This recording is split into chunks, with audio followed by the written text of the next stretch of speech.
আসসালামু আলাইকুম প্রিয় গ্রাম পুলিশ ভাই ও বোনেরা, আপনারা অবশ্যই অবগত আছেন এবং আপনারা দেখতে পাচ্ছেন যে আমরা এখনও এই সচিবালয়ের সামনে আছি এবং আমাদের প্রধান সমন্বয়কারী লাল মিয়া এবং নাইম তারা দুজনের ভিতরে আছে।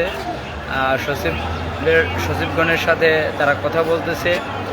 আপনারা কেউ হতাশ হবেন না, কেউ বিচলিত হবেন না, কারো লাইক কমেন্ট পোস্টে দেখে আপনারা বিভ্রান্ত হবেন না। আপনাদেরকে অনুরোধ করছি, আপনারা সমন্বয়কারীদের প্রতি আস্থা এবং ভরসা রাখুন। কাঙ্ক্ষিত যে চাওয়াটা সেটা অবশ্যই এনে দিতে পারবো। আর যদি সেই দাবিটা না হয় তাহলে প্রয়োজনে আবারও রাজপথে আসব অতি শীঘ্রই। আপনারাও মানসিকভাবে প্রস্তুতি নেন। চিঠি বের হয়েছে, আপনারা দেখতে পাচ্ছেন যে সেখানে বলা আছে যে কয়েকটা মন্ত্রণালয়ের সাথে যোগাযোগ করে তারপরে গেজেট দেওয়া হবে। আমরাও সেটাই চাচ্ছি। আমাদের ভাগ্যটা যেন 11 সালের মতো পুড়ে না যায়। আমাদের ভাগ্যটা 11 সালে যেই গেজেটটা হয়েছিল 2011 সালে, সেরকম যেন প্রজ্ঞাপন হয়ে পরে না থাকে। আমরা চাচ্ছি বাস্তবায়ন। যতক্ষণ পর্যন্ত আমাদের এই প্রজ্ঞাপন সহ বাস্তবায়ন না হবে ততক্ষণ পর্যন্ত আমরা এই রাজপথ ছাড়ব না। সমন্বয়কারীদের সাথে থাকুন। সাথে থাকলে অবশ্যই কাঙ্ক্ষিত চাওয়া সেটা পূরণ হবে। আশা করছি আপনাদেরকে বোঝাতে পারছি। আপনারা অনেকে অনেক সময় পোস্ট করে, যেমন এখন দেখা যাচ্ছে কিছু সুযোগবাদী গ্রাম পুলিশ তারা পোস্ট করতেছে, ভালো ভালো পোস্ট করতেছে যে কাজ এগিয়ে যাচ্ছে, এবার কিছু একটা হতে যাচ্ছে। যারা গতকালকেও আমাদেরকে নিয়ে বিভ্রান্তমূলক পোস্ট করেছেন এবং বলছে কমিটি খেলা টাকার জন্য করতেছি, বিভিন্ন ধরনের পোস্ট কমেন্ট করেছে। আপনারা সেটা দেখতে পাচ্ছেন। আমাদের পোস্টে এসেও তারা বিভ্রান্তমূলক কমেন্ট করেছেন। এখন এটার দায়িত্ব আপনাদের নিতে হবে যে আপনাদের কাজে ফল ভেঙে দেওয়ার জন্য তারা বিভিন্নভাবে আমাদেরকে বিভ্রান্তমূলক পোস্ট করতেছে, আমাদের পোস্টে কমেন্ট করতেছে, আপনাদের মধ্যে বিভ্রান্ত সৃষ্টি করতেছে। আপনাদের কাছে অনুরোধ থাকবে, আপনারা এই সকল যারা করতেছে তাদেরকে বয়কট করুন, তাদেরকে প্রতিহত করুন। যেখানে এই যে চলমান যে প্রক্রিয়া এটার বিপক্ষে কথা বলবে তাকে প্রতিহত করবেন এবং সেটার ব্যবস্থা আপনারা নেবেন। আমরা কি লিখছে, আপনি কি কৃষ্ণুর মতো পাগল হয়ে গেলেন? কৃষ্ণকে সাধারণ গ্রাম পুলিশ চায় না, লাল মিয়াকে চায়। খারাপ কি লিখছি? ওর পোস্টে কোনো কমেন্টই করা যাবে না, ঠিক আছে? আর এখনও আমাদেরকে নিয়ে বিভিন্ন ধরনের চক্র, বিভিন্ন কমেন্ট, বিভিন্ন পোস্ট নিয়ে ট্রোল করা হচ্ছে আমাদেরকে নিয়ে। সেটা আমরা আশা করছি যে সেটা আপনারা প্রতিহত করবেন। আপনাদের অনুরোধ রইল। আর যদি আমাদের প্রজ্ঞাপন সম্ভবত বুধবার হবে, যদি বাস্তবায়ন না হয় তাহলে আবারও এই যে আপনারা দেখতে পাচ্ছেন আমাদের পিছনে এই আনসার বাহিনী, তারা সচিবালয়ের গেট আটকে আন্দোলন করতেছে। তাদের মতো আবারও আমরা রাজপথে আসব এবং আপনাদেরকে সাথে নিয়ে আপনারা কারো কথায় বিভ্রান্ত না হয়ে, বিচলিত না হয়ে অবশ্যই আসবেন। আর যারা বিভ্রান্তমূলক কমেন্ট করছে, যে পোস্ট করছে যে কমিটি খেলা, টাকা পয়সার খেলা, কাউকে টাকা দিবেন না, তাদেরকে আপনারা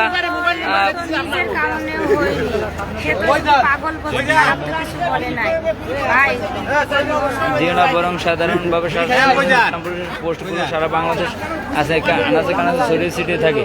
সকলে সোশ্যাল মিডিয়া দেখেন।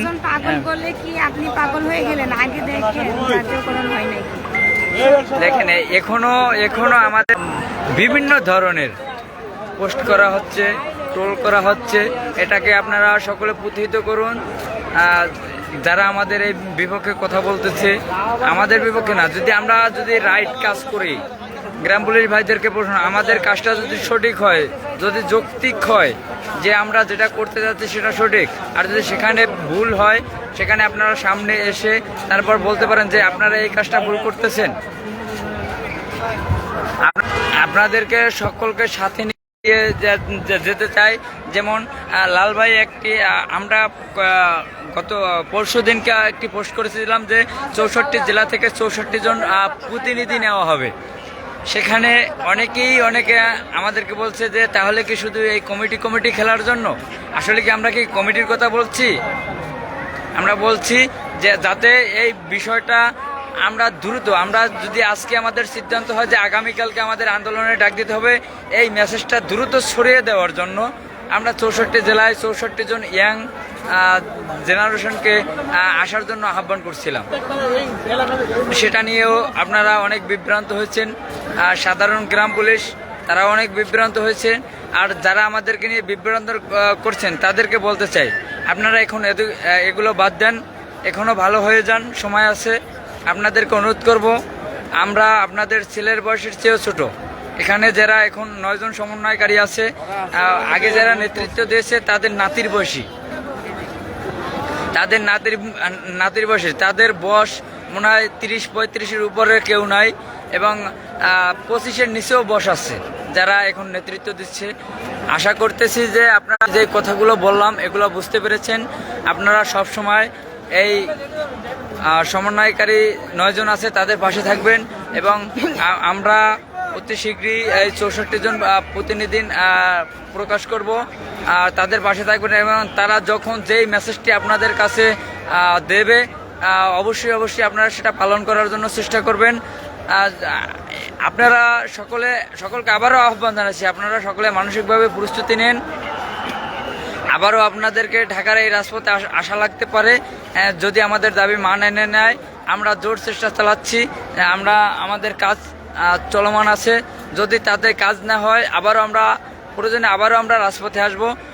সকলকে ধন্যবাদ, ভালো থাকবেন এবং আমাদের জন্য সকলে দোয়া করবেন। এখনও যারা শুধু সমন্বয়কারী ছাড়াও আমাদের ফোরকান ভাই সহ আরও অনেক সিনিয়র ভাই এবং বন্ধু আছে, সহকর্মী বন্ধু আছে যারা এই গ্রাম পুলিশে চাকরি করে, তারাও খুব অক্লান্ত পরিশ্রম করে যাচ্ছে। তাদের জন্য সকলে দোয়া করবেন। ভাই কিছু বলেন। ধন্যবাদ। ফোরকান ভাই, তার বাড়ি হচ্ছে দুমকি, সে এই গ্রাম পুলিশের জন্য অনেক কিছু করছে, এখনও এই গ্রাম পুলিশের সাথে আছে ভাগ্য উন্নয়নের জন্য। তাই সকলকে অনুরোধ করব, সকলে এই ভাইটির জন্য দোয়া করবেন। আমাদের আপা আছে, সোনিয়া আপা, কিছু বলেন। এতক্ষণ জিরাইছেন, আমি বক করছি, আমি জিরাইছি। আসলে আমি একটা জিনিস আপনাদেরকে বারবারই দেখাতে চাচ্ছি, দেখেন প্রজ্ঞাপন করে আপনারা মাথা খারাপ করে ফেলছেন। প্রজ্ঞাপন পেলাম না কেন। আনসাররা কিন্তু আন্দোলন করার পরে প্রজ্ঞাপন পেয়ে গেছিল, পাওয়ার পরে তাদের আবার রাজপথে আসছে। দেখেন প্রতিটা সচিবালয়ের গেট আটকাইছে তারা, আনসাররা।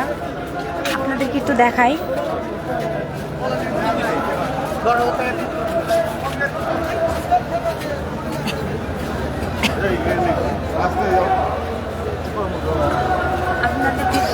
আপনারা দেখেন যে আনসাররা রাজপথে নামছে তাদের প্রজ্ঞাপন হাতে পাওয়ার পরও।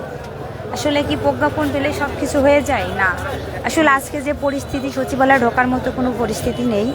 তারপরও ইনশাল্লাহ এত বাধা দেওয়ার পরও, অনেক বাধা দিছে, অনেক বাধার প্রতিক্রম করে আল্লাহ সহায় আছে বিধায়ী।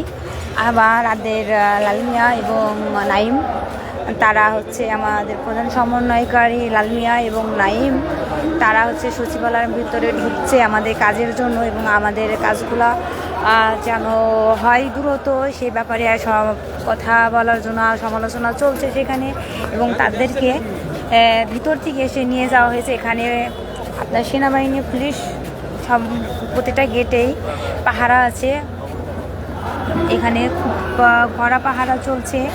এখানে কেউ প্রবেশ করতে পারছে না এমন পর্যায়ে। আসলে এই জায়গাটা আসলে এরকম প্রতিটা গেট, 5টা সচিবালয়ের গেটে এরকম আনসাররা ব্লক করে রাখছে, কারণ কাউকে ভিতরে থেকে বেরোতে দিচ্ছে না।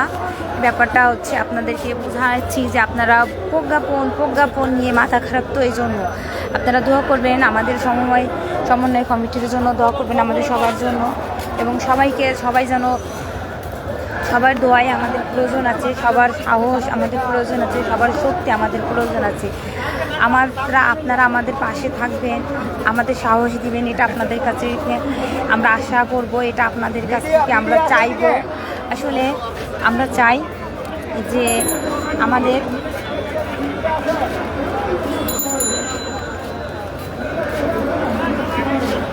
সব কিছুই আমরা যেন সুন্দরভাবে করতে পারি, আমাদের যেন এভাবে হয়তো রাজপথে না। হ্যাঁ, আমি এই গেটে আছি, ওইখানে থাক, তুই ওইখানে থাকো, আমি এই গেটে আছি, ওদের সাথে, হ্যাঁ ওদের সাথেই থাকো, আচ্ছা ওদেরকে ছাড়া যায়ও না, হ্যাঁ কোথাও। আচ্ছা, আসলে আমরা চাই না যে আমরা এভাবে হয়রানি হব, আমরা চাই যে আমরা দুবেলার ডাল ভাত খেয়ে বাঁচার জন্য আমরা প্রজ্ঞাপন তো নেবই, এবং প্রজ্ঞাপনটা যেন কার্যকারী হয়, এটা যেন আমাদের বিফলে না যায়, এই পরিশ্রম যেন বিফলে না যায়, আমাদের পরবর্তীতে যেন হচ্ছে জ্ঞান এরকম রাস্তায় কিংবা দপ্তরে খবর না খাওয়া লাগে। আমরা এখানে যেন এভাবে মানে না আসা লাগে, আমাদের প্রতিটা দপ্তরে যেন কাগজগুলো পৌঁছায় যায়, সহজ হয়, আমাদের কাজটা করতে যেন সহজ হয়, আমরা সেই চেষ্টা সেইভাবে আগাচ্ছি। আপনারা আসলে আমাদেরকে এখনও পর্যন্ত অনেক মানুষের কথাই কান দিচ্ছেন, আমাদেরকে হেনস্থা করছেন, আমাদের সাথে এখনও খারাপ ব্যবহার করছেন। আসলে খারাপ ভালো মিলেই থাকবে। আচ্ছা, আপনাদের খারাপ লাগাও আমাদের ভালো, আপনাদের ভালো লাগাও আমাদের ভালো, আপনাদের খারাপ ব্যবহারটাও আমাদের কাছে ভালো লাগে, আপনাদের ভালো লাগাটাও আমাদের কাছে ভালো লাগে। আমি কাউকে খারাপ উদ্দেশ্যে কথা বলবো না। আল্লাহ সবাইকে, যারা আমাকে ভালোবাসেন তাদের প্রতি আমার শ্রদ্ধা ভালোবাসা, যারা আমাকে খারাপ ভাবেন তাদের প্রতি শ্রদ্ধা ভালোবাসা, আর যারা আমাদের সাথে শত্রুতা করছেন, আমাদেরকে বাধা সৃষ্টি করছেন, তাদেরকে আল্লাহ তাআলা আমি বলি যেন আরও তাদের এই মানে অসৎ কাজের জন্য ক্ষমতা দিক, আর সৎ কাজের জন্য আল্লাহ তার থেকে দ্বিগুণ যেন ক্ষমতা দেয়, যেন আমরা সৎ কাজ করে সফল হতে পারি। আল্লাহ চাইলে পারে নাকি, এটা আজকে আমি পেয়ে গেলাম। আল্লাহ চাইলে পারে নাকি, আসলে আল্লাহ চাইলে অনেক কিছু পারে। আসলে আল্লাহ আজকে সচিবালয়ে ঢোকার মতো কোনো পরিস্থিতি ছিল না, আশাই ছেড়ে দিয়েছিলাম। হঠাৎ করে একটা ফোন আসলো, সচিব 4 লোক পাঠাইলো, আমাদের লোক ঢুকে গেল। আসলে সব কিছুর মধ্যে এটা একটা অন্যরকম একটা ভালো লাগা যে আমাদের এত বাধার পরেও আপনাদের একটু দেখাই, আর একটু এত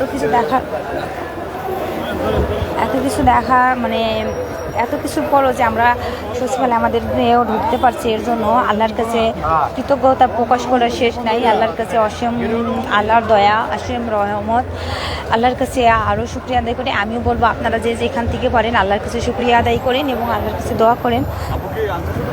না, আপনাদের কাছে আপনারা দোয়া করেন আল্লাহর কাছে, আল্লাহ যেন আমাদেরকে সফল করে এবং সফল হতে পারি, সফল হতে পারি। আপনারা সবাই দোয়া করবেন, আর যে যেখান থেকে আছেন, যে যেখানে যে অবস্থা আছেন, সবাই আল্লাহর কাছে দোয়া করেন, দোয়া করতে থাকেন।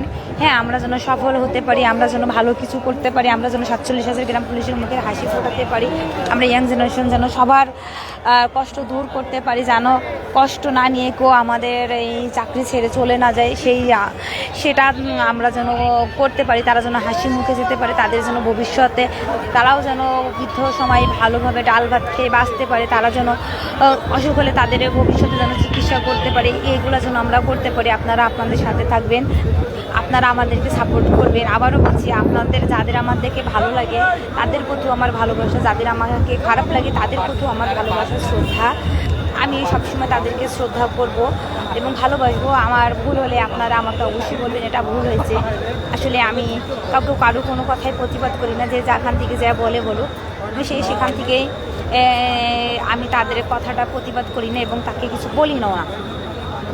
আসলে সবথেকে বড় কথা হচ্ছে লালমিয়ার জন্য, নাইমের জন্য, আমাদের যে সমন্বয়ক যে কমিটি যে কয়জন আছি সবার জন্য দোয়া করবেন। আসলে আমরা আরও যারা স্বেচ্ছাসেবক ছিল বিশেষ করে সেই ভাইদের জন্য দোয়া করবেন, কারণ অক্লান্ত পরিশ্রম করছি আমরা, এখনও পর্যন্ত করছি। বাইরে গেছে দেখেন 4:19, এখনও পর্যন্ত আমরা এতগুলা মানুষ আছে, এখানে কেউ খাওয়া দাওয়া করি নাই। একটাই চিন্তা যে আজকে সচিবালয়ে আমাদের একটা কাজ ছিল, ঢুকতে পারলাম না।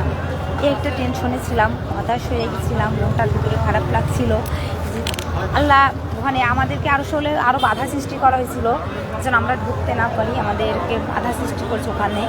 তা আল্লাহ চাইলে আসলে সফল হওয়া যায়, আসলে সফল হয়েছি, আমরা ঢুকতে পারছি। সচিব স্যার নিজে এসে আমাদেরকে ইনভাইট করে নিয়ে গেছে আমাদের দুজনকে, এটাও একটা পাওয়া, আসলে এটাও একটা ভাগ্য। আসলে আমাদের সচিব স্যার খুব ভালো মনের মানুষ, ওনার সঙ্গে কথা না বললে আপনারা বুঝবেন না, অত্যন্ত ভালো মনের মানুষ। আসলে ভালো মানুষকে ভালোভাবে বলতে হয়। সে আমাদের দুঃখ দুর্দশার কথা, সমস্ত কথা শুনছি, আমি তাদের কাছে আমাদের সমস্ত কথা, কষ্টের কথা, দুঃখের কথা বলছি, বেদনার কথা বলছি। আসলে সে আফসোস যে সে একটা কথা আমাকে বলছে যে তোমাদের যে আগের পূর্বে যে কমিটি ছিল, সেই কমিটি কখনো তোমাদের এই কথাগুলো তুলে ধরি নাই। আসলে ব্যাপারটা হচ্ছে আসলে কষ্টটা কারোর কাছে না বললে সে তো জানি না, বুঝে না। আসলে আমরা কষ্টগুলা তাদের কাছে তুলে ধরছি, অবশ্যই আমাদের কষ্টর কথাগুলা সে বলছে যে আমরা, সে 4 মন্ত্রণালয় চিঠি দিল আমাদের সামনে, চিঠিগুলা ক্লিয়ার করেছে, বলছে 4 মন্ত্রণালয়ে বসবো, বসে আপনাদের ব্যাপারে কথাগুলো বলবো। আসলে সে আমাদের কথা দিছে, কথাগুলো প্রতিটা কথাই রাখছে, আশা করি বাকি কথাগুলোও রাখবে ইনশাল্লাহ। আমি তার প্রতি আশা এবং বিশ্বাস আছে, এবং সৃষ্টিকর্তার প্রতি আশ্বাস এবং বিশ্বাস আছে, এবং আমাদের যে পরিশ্রম, যে সততা, এর প্রতি আমাদের আশ্বাস এবং বিশ্বাস আছে।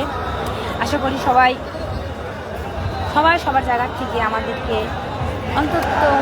অন্তত ভালোবাসবেন, ভালো সাপোর্ট করবেন। আর পারছি না ভাই। ধন্যবাদ সকলকে, আপনারা এতক্ষণ পর্যন্ত আমাদের দেখার জন্য। আশা করি আপনারা অবশ্যই বা বুঝতে পারছেন যে আসলে আমরা কতটুকু কাজ করতে পারতেছি। শুধু এটাও আপনাদের জন্য, আপনারা না থাকলে আমরা এত দূর আগাতে পারতাম না। আরও আপনাদেরকে বলছি যে আপনারা সব সময় আমাদের পাশে থাকেন। যদি কোনোভাবে স্লিপ কেটে যায় তাহলে আমরা আরও কঠিনভাবে কর্মসূচি ডাক দিব, সেখানে আপনারা থাকবেন। আপনারা আমাদের জন্য দোয়া করবেন, আমরা যেন সফল হতে পারি, আমরা যেন আমাদের কাজকে এগিয়ে নিয়ে যেতে পারি। ধন্যবাদ সকল গ্রাম পুলিশ ভাই ও বোনদেরকে।